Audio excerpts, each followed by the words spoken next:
Hi friends, welcome to Rani's kitchen. నేను మీ రాణి. Friends, ఈరోజు recipe breakfast recipe అండి. చూస్తుంటే అర్థమవుతుంది కదా, ఇడ్లీ రెసిపీ అండి. ఇడ్లీ చేసుకోవాలి అంటే మినపప్పు నానబెట్టి కడిగి రుబ్బాలి కదా. మినపప్పుతో పని లేకుండా అప్పటికప్పుడే ఇన్స్టెంట్గా ఈ ఇడ్లీ అనేది ప్రిపేర్ చేసి పిల్లలకి ఫ్యామిలీకి సర్వ్ చేయొచ్చండి. తక్కువ టైంలోనే మనకి బ్రేక్ఫాస్ట్ అనేది కంప్లీట్ అయిపోతుంది. ఆ ప్రాసెస్ అంతా ఛానల్కి వెళ్ళి వీడియో ఓపెన్ చేసి చూడండి, క్లియర్గా అర్థమవుతుంది. అలాగే రిలేటెడ్ వీడియోలో కూడా రెసిపీకి సంబంధించిన లింక్ అనేది ఉంటుంది, ఓపెన్ చేసి చూడండి. ప్రాసెస్ కానీ ఇంగ్రీడియంట్స్ కానీ క్లారిటీగా ఉంటాయి. అలాగే ఛానల్ని ఫస్ట్ టైం చూస్తున్నవారు సబ్స్క్రైబ్ చేసుకుని పక్కనే ఉన్న బెల్ బటన్ క్లిక్ చేయండి.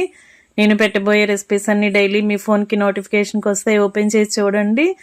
అందరికీ కూడా, మీ ఇంట్లో అందరికీ కూడా ఈ రెసిపీస్ అనేవి చాలా బాగా నచ్చుతాయి. అన్నీ కూడా ఇంట్లో ఉన్న ఇంగ్రీడియంట్స్తో సింపుల్గా టేస్టీగా రెసిపీస్ అనేవి చూపిస్తాను. మీ అందరికీ అవి నచ్చేలా ఉంటాయి. మరొక రెసిపీతో మళ్ళీ కలుద్దాం. Thanks for watching. నేను మీ రాణి.